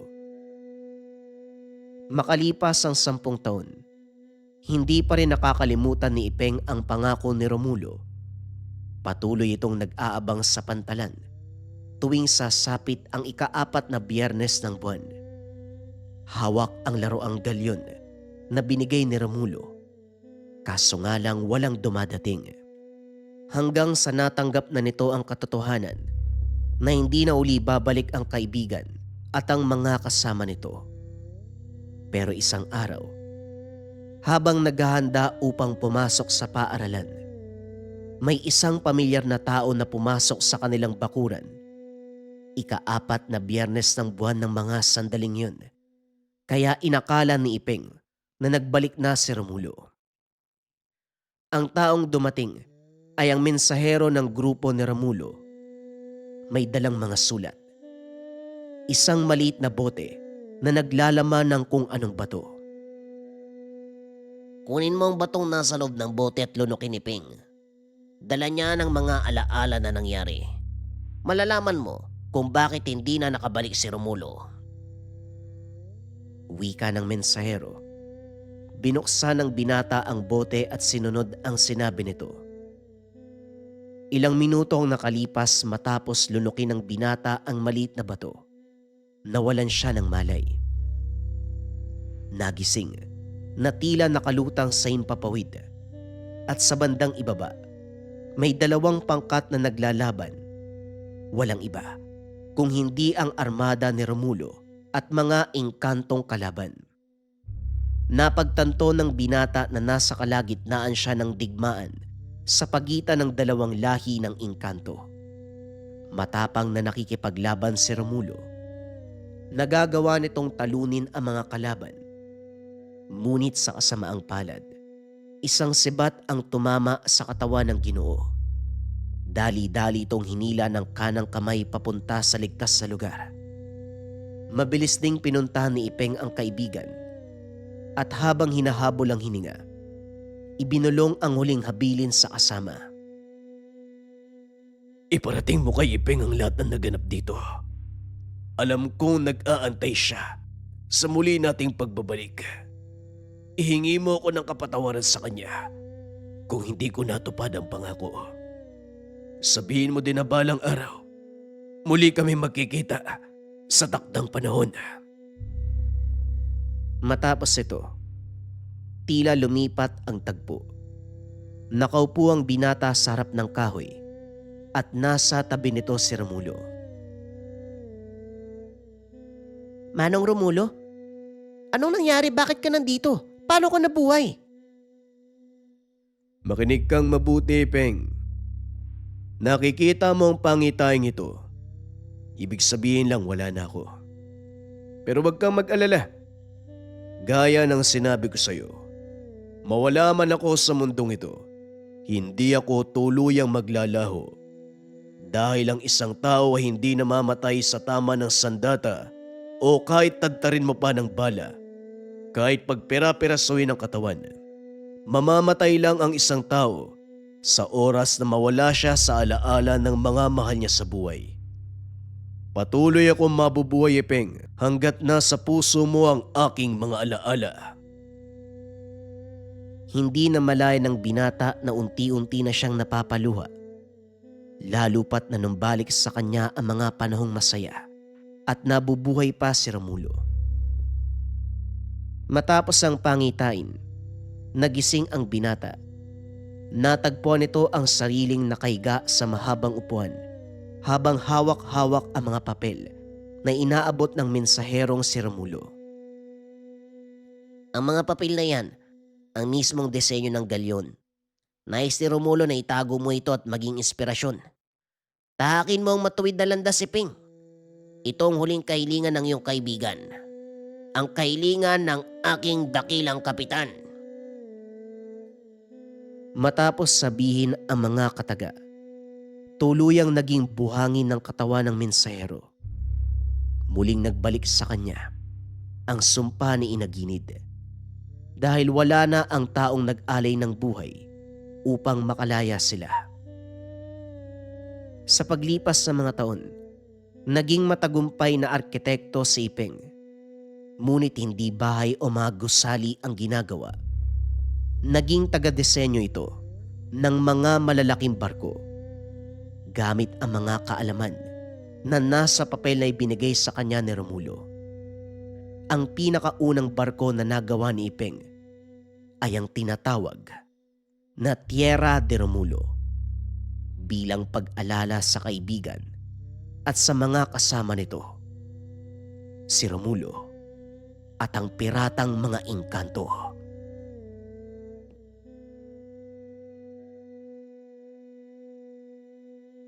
Ang kwentong ito ay hango sa totoong buhay. Mula ito sa isa nating kabayan na itago na lamang natin sa pangalang Tonyo. Taong 1979, Don Salvador, Negros Occidental. Masakit sa kalooban ang bawat takbang papalayo sa lugar na kinagisnan. Para sa 12 taong gulang na si Tonyo, ang Aklan ang mundo niya.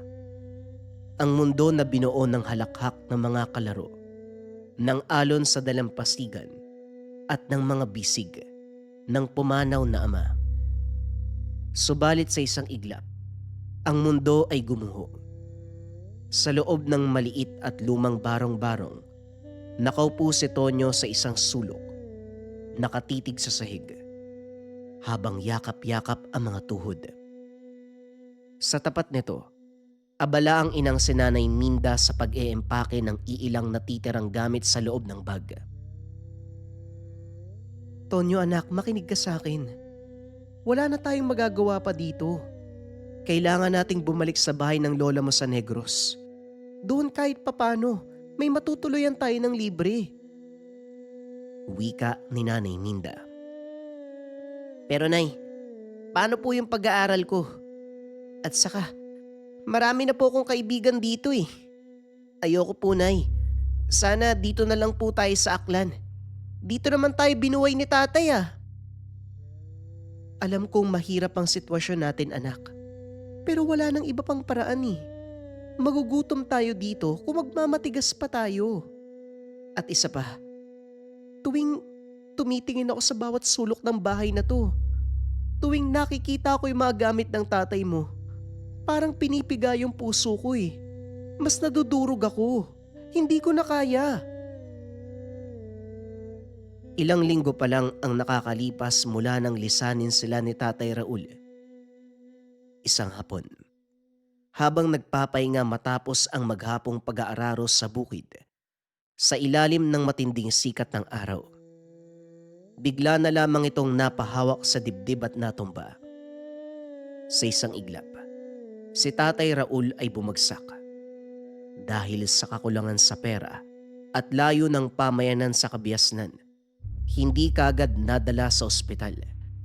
Nagtulungan ng mga kapitbahay na maisakay sa tricycle patungong bayan, kaso nga lang huli na ang lahat. Ang pangyayaring ito, nag-iwan ng malalim na sugat sa mag-ina. Si Raul ay mabuting ama. Bagamat simpleng magsasaka na kumikita lamang ng sapat para sa araw-araw na pagkain. Si Nanay Minda, umaasa lamang sa paminsan-minsang paglalaba para sa may kaya sa baryo. Isang trabaho na hindi naman permanente. Parehong hindi nakapagtapos ng pag-aaral ang mga magulang ni Tonyo. Sa edad na 18, maagang nagbunga ang pagmamahala nila. Ang maagang pagbubuntis na ito, ang naging ugat ng matinding pag-aaway ni Minda at ng ina na si Lola Berna, na nagbunga ng pagtatanan patungong Aklan. 12 taon ang lumipas na walang komunikasyon sa pagitan ng mag-ina. Ngayon sa harapan ng matinding kahirapan, ang tanging mapagpipilian na lamang ni Minda ay ang bumalik at lumuhod sa pinanggalingan. Ay nako, kung may maitutulong lang po sana ako Nay, kaso bata pa ako eh. Kung malaki na sana ako na po yung magtatrabaho para hindi na natin kailangang umalis dito. Sa ngayon anak, yung pagsang-ayon, pagsuporta lang muna sa desisyon ko ang maitutulong mo. Malaking bagay na sa akin yung nandyan ka at hindi mo ko papabayaan. Sige po Nay, pero di po ba galit sa inyo si Lola Berna? Sabi niyo noon, itinakwil niya kayo nung nagtanan kayo ni tatay. Yun na nga eh. Yan ang pinakakinakatakutan ko. Pero ilang taon na din ang lumipas. Tonyo, 12 taon. Nanay ko pa rin siya eh. At anak niya pa din ako.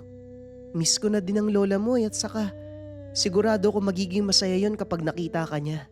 Ikaw ang una niyang apo sa akin eh. Natatakot po ako Nay. Baka hindi po ako tanggapin ni lola. Baka itaboy niya po ako eh. Huwag ka mag-isip ng ganyan, Tonyo. Mabait ang lola mo, maniwala ka sa akin.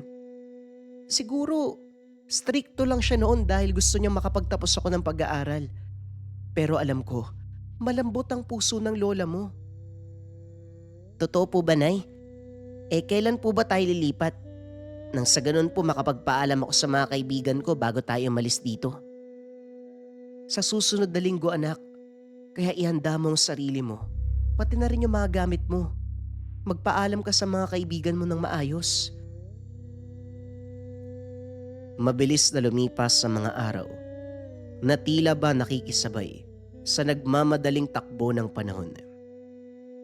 Dumating ang araw ng paglisan, bitbit ang ilang mga gamit. Sumakay ang mag-ina sa barko patungong daungan ng Negros Occidental.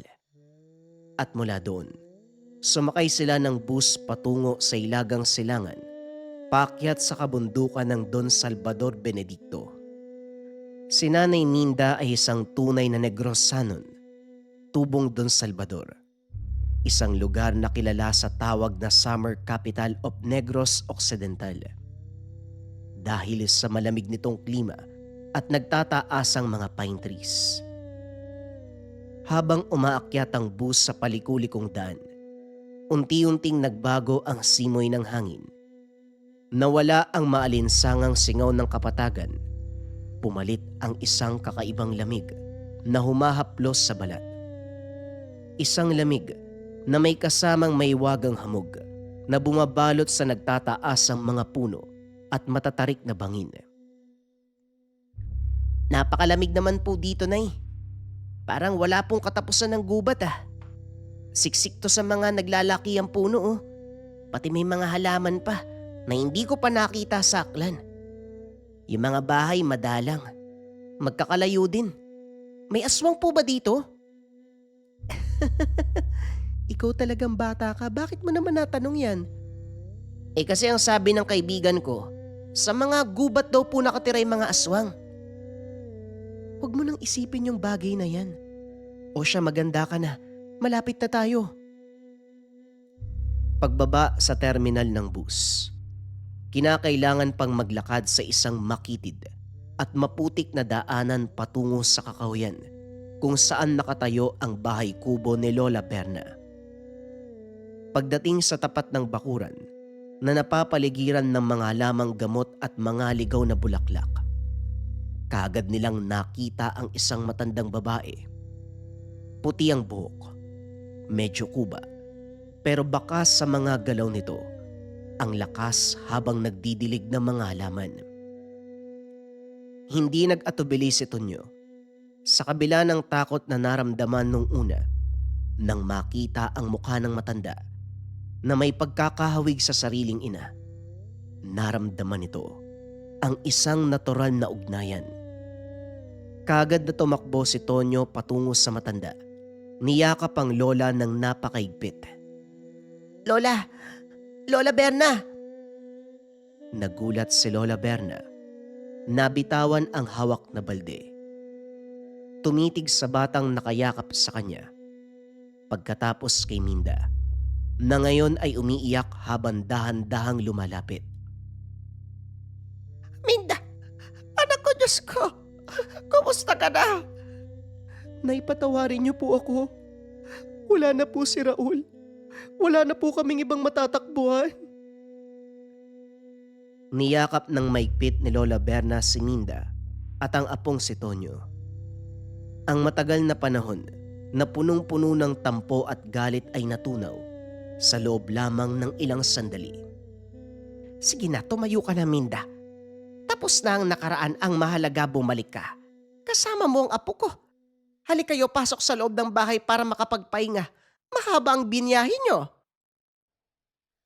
Sa loob ng bahay kubo, naroon din ang nakababatang kapatid ni Nanay Minda na si Tita Rona. Kasalukuyan itong nagdadalang tao. 7 buwan na ang tiyan. Kapansin-pansin ang laki. Ate Minda, salamat sa Diyos at nakauwi ka. At ikaw, si Tonyo, naku, ang laki mo na. Habang naghahanda ng mainit na tsaa ang lola, napansin ni Tonyo ang kakaibang amoy sa loob ng bahay. May mga nakasabit na tuyong halaman sa itaas ng pintuan mga kakaibang ugat ng puno, mga bote ng lana. Ngunit dahil sa kapaguran, hindi na ito binigyan ng pansin. Agad na nakatulog sa silid na hinanda para sa kanila. Ilang araw ang mabilis na lumipas. Unti-unti nang nakakasanayan ni Tonyo ang malamig na klima ng lugar. Gayunpaman, may isang bagay ang napapansin ng bata. Tuwing dumarating ang 6:00 ng gabi, nag-iiba ang pakiramdam sa loob ng bahay. Nagiging seryoso ang mukha ni Lola Berna. Maagang isinasara ang lahat ng mga bintana. Isang hapon, habang nag-aayos ng hapagkainan ng pamilya, tinawag ni Lola Berna sila Tonyo at Nanay Minda upang maupo. Ang mukha ng matanda ay seryoso, walang bahid ng pagbibiro. Minda, Tonyo, makinig kayong mabuti sa akin. Iba ang lugar na to kumpara sa aklan na pinanggalingan nyo. Dito, lalo na sa kabundukang ito, malayo sa kabiasnan, hindi lang tayo ang naninirahan.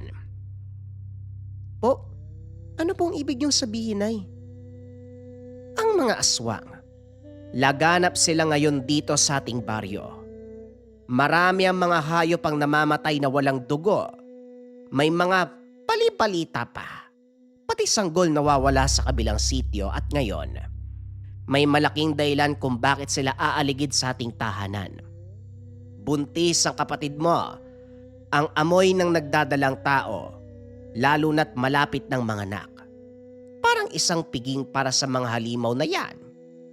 Masusubukan ng talas ng kanilang pang-amoy at sigurado kung magpaparamdam sila sa bahay na ito sa mga susunod na gabi. Mula sa bulsa, naglabas si Lola Berna ng 3 maliit na bote na may lamang lana, may mga ugat at kung ano-anong maliliit na bagay sa loob. Tonyo, apo, lumapit ka rito. Eto ang lana.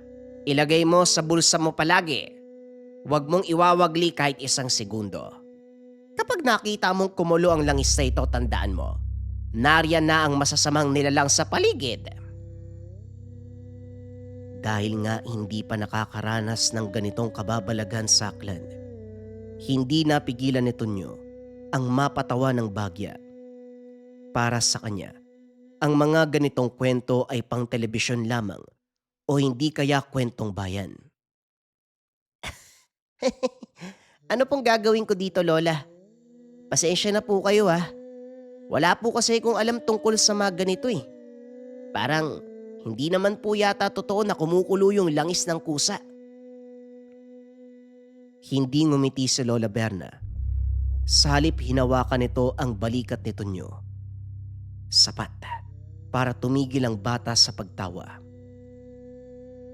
Huwag mong pagtawanan ng mga bagay na hindi mo pa nakikita, Tonyo. Ang kawalan ng alam ay siyang madalas nagiging mitya ng buhay ng tao dito sa kabundukan. Yan ang isa sa pinakaimportanteng panangga dito sa lugar natin. Upang maging handa ka kung sakaling wala kami sa tabi mo. Inilabas pa ni Lola Berna ang 2 pulang tela. Ito naman ang habak. Tig-isa kayo ng nanay mo. Ito ay may panalangin nakasulat sa loob. May mga proteksyon mula sa mga sinaunang ninuno. At ito, isang pulang bato na galing pa sa isang kaibigan kong manggagamot. Ito ang magbibigay ng lakas at magpapaikot sa paningin ng mga aswang para hindi nila kayo makita o hindi sila makapasok sa bahay na ito. Totoo po ba yan, Nay? Akala ko kwentong bayan lang ang mga yan ah. Totoo ang lahat ng ito, Minda. Nung wala ka dito, marami na akong hinarap. Kaya huwag kayong magpapadalos-dalos. Rona, isuot mo to palagi ha. Huwag mong aalisin sa leeg mo yan. Opo, nanay. Natatakot na nga po ako tuwing gabi. Parang may naririnig akong kaluskos eh. Hindi yun pusa. Kaya nga ngayon bago tuluyang magdilim, Magsusunog tayo ng goma sa labas ng bakuran. Tonyo, tulungan mo ko. Goma, Lola? Bakit po goma? Ang amoy ng sunog na goma ay napakabaho at hindi ka nais-nais para sa mga aswang. Nalilito ang matalas na pang-amoy nila dahil dito, hindi nila maaamoy ang dugo ng buntis. Isa itong simpleng paraan, ngunit mabisa para lumayo sila sa ating bakuran. Makapal at maitim na usok ang lumabas sa hangin. May kasamang mabahong amoy na nakakasulasok sa ilong. Tumingin si Tonyo sa paligid. Ang kadiliman ay mabilis sa bumaba sa kabundukan. At ang mga tunog ng mga hayop sa gubat ay nagsimulang magingay, na tila ba nagbabadya ng isang gabi na hindi katulad ng iba. Sumapit ang madaling araw, bandang 2:00. Ang buong bayan ay natutulog na. Maliban kay Tonyo, na hindi mapakali sa higaan dahil sa lamig at sa kakaibang pakiramdam na parang may nakatitig sa kanya mula sa labas ng bintana. Isang mahinang tunog ang narinig ni Tonyo mula sa itaas ng kisame. Akala niya nung una, mga sanga lang ng puno na humahampas sa bubong dahil sa hangin. Subalit ang tunog ay nag-iba. Naalala bigla ni Tonyo ang maliit na bote ng lana na binigay ni Lola Berna na nasa loob ng bulsa ng pantalon na nakasabit sa may dingding. Dahan-dahan siyang bumangon. Pilit na hindi gumagawa ng ingay. Nilapitan ang pantalon. Dinukot ang maliit na bote. Sa ilalim ng liwanag ng buwan na lumusot sa siwang ng bintana, nanlaki ang mga mata ni Tonyo. Ang langis sa loob ng bote ay hindi na kalmado. Ito'y nag-uumpisa ng bumula. Gumalaw ng mabilis. Kumukulo ng kusa. Hindi maaari ang sabi ni Totoo nga, kumukulo nga ang lana. Narinig niya ang isang mahabang huni ng ibon sa labas. Sabi ni tatay noon, kapag malakas ang tiktik, malayo pa siya. Pero kapag humina, naku, Nay, Lola! Kagad na bumukas ang pintuan ng silid at pumasok si Lola Berna. Hawak-hawak ang isang mahabang itak na may mga nakaukit na kakaibang simbolo sa talim. Kasunod nito si Nanay Minda na may hawak na sulo at isang mangkok ng asin at suka. Huwag kang matakot, Tonya. Manatili ka sa likod ko. Mula sa silid ni Rona, narinig ang isang matinding tili. Naisang lolo, tulungan niyo po ako, may halimaw sa bintana ko. Mabilis na tumakbo ang tatlo patungo sa silid ni Rona. Pagbukas ng pintuan, tumambad ang isang kakilakilabot na nilalang sa bintana. Isang malaking itim na ibon na may muka na kulubot na tao. Nanlilisik ang pulang mata at ang mahaba, manipis at madulas itong dila ay nakasungkit na sa kulambo ni Rona. Dahan-dahang bumababa patungo sa tiyan nito. Huwag, parang awa mo na. Huwag ang anak ko, lumayo ka. Umalis ka dyan. Kampo ng kadiliman. Itinaas ni Lola Berna ang pulang bato na biglang naglabas ng isang maliwanag na pulang kislap. Ang nilalang ay umangil ng malakas. Minda, kunin mo yung asin kayo na. Kagad isinaboy ni Nanay Minda ang pinaghalong asin at abo sa direksyon ng bintana. Nang tumama ito sa balat ng nilalang, umusok na parang napapaso sa kumukulong asido. Ang aswang ay nag-ingay ng napakasakit. Isang tunog na parang pinaghalong iyak ng aso at hiyaw ng baboy. Dahil sa takot at sakit mula sa kapangyarihan ng bato at ng habak na suot ng pamilya, ang nilalang ay mabilis ng matras. Tumalon pabalik sa kadiliman ng gabi. Maririnig ang mabilis sa pagkampay ng malalaking pakpak papalayo sa kabundukan. Kinabukasan, ang buong baryo ay nabalot ng takot. Subalit para kay Lola Berna, hindi sapat ang basta lamang magtago.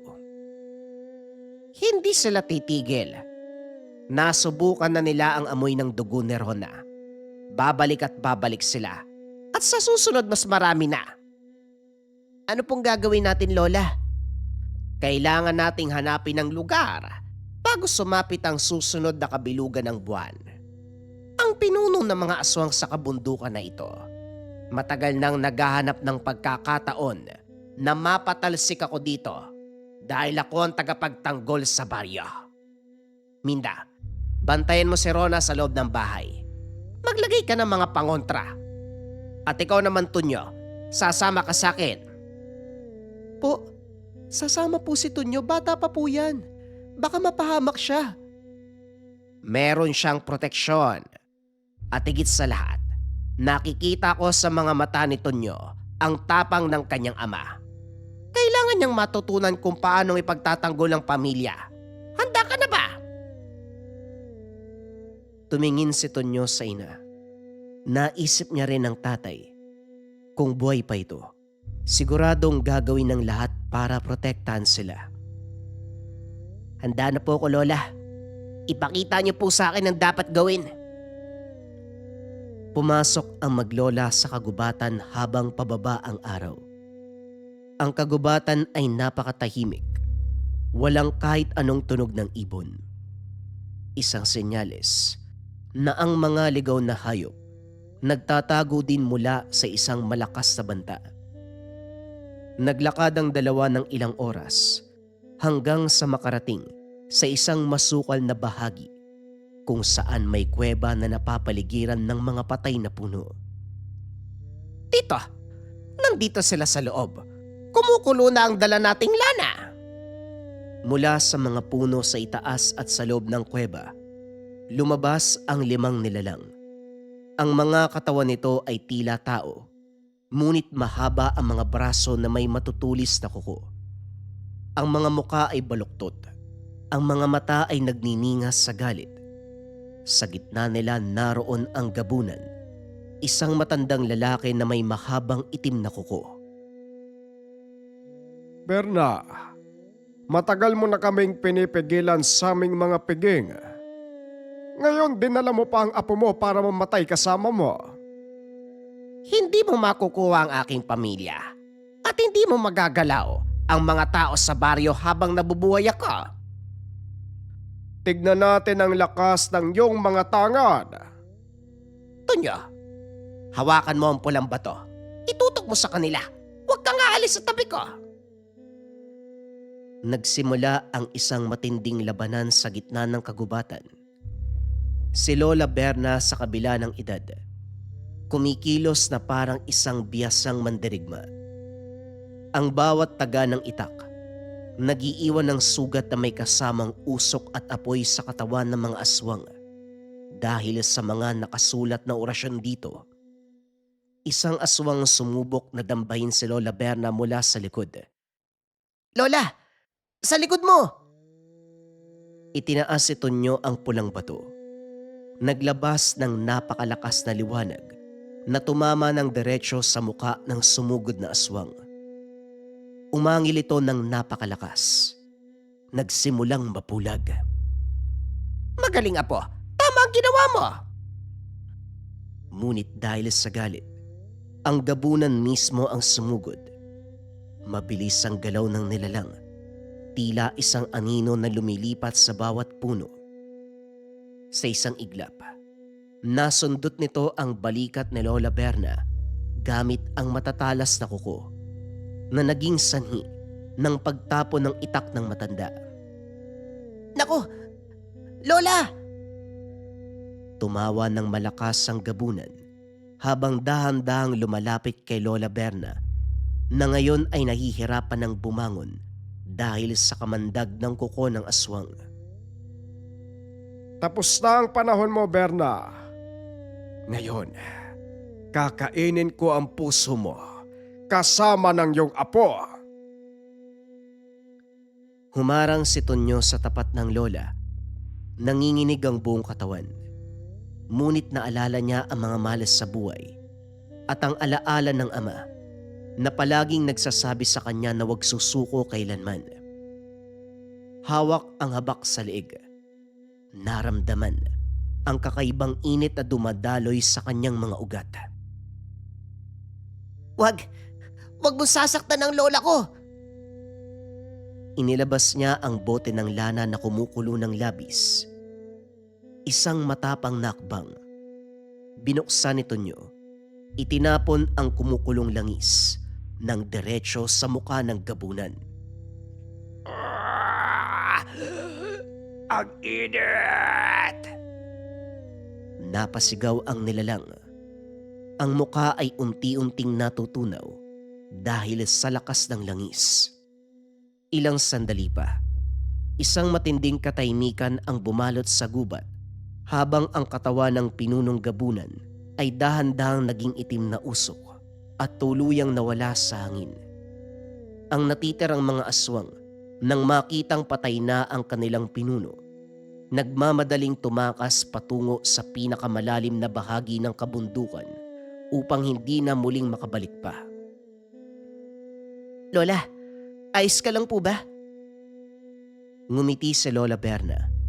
May luha ng pagmamalaki sa mga mata habang hinahawakan ang pisngi ng apo. Ayos lang ako, Tonyo. Dahil sa tapang mo, nailigtas mo ang pamilya natin at ang buong baryo. Ikaw ang tunay na tagapagmana ng mga proteksyon. Ilang linggo matapos ang matinding gabi, bumalik ang kapayapaan sa lugar. Sa loob ng bahay ni Lola Berna, masayang nagtitipon ang pamilya. Ligtas na ng anak si Tia Rona, malusog ang bata. Nakaupo si Tonyo sa beranda ng bahay, nakatingin sa magandang tanawin habang sumisikat ang araw. Sa leeg niya, nakasabit pa rin ang habak. At sa bulsa, may bago ng bote ng lana na hinanda si Lola Berna para sa kanya. Isang langis na ngayon ay kalmado at tahimik. O anak, mukhang malalim ang iniisip mo ah. Alam niyo na nung una, takot na takot ako lumipat dito eh. Akala ko hindi ako tatanggapin ni Lola. At akala ko, magiging malungkot ang buhay dito dahil malayo sa mga kaibigan ko. Eh ngayon, anong tingin mo dito? Ngayon po na napag-isip-isip ko. Tama po yung desisyon nyo. Marami akong natutunan. Naging matapang hindi lang para sa sarili ko, kundi para na din po sa ibang tao. Lumabas si Lola Berna mula sa loob ng bahay. O Tonyo apo, huwag mong kakalimutan ang mga tinuro ko sa iyo ha. Ang mutya at anting-anting, gabay lamang at proteksyon.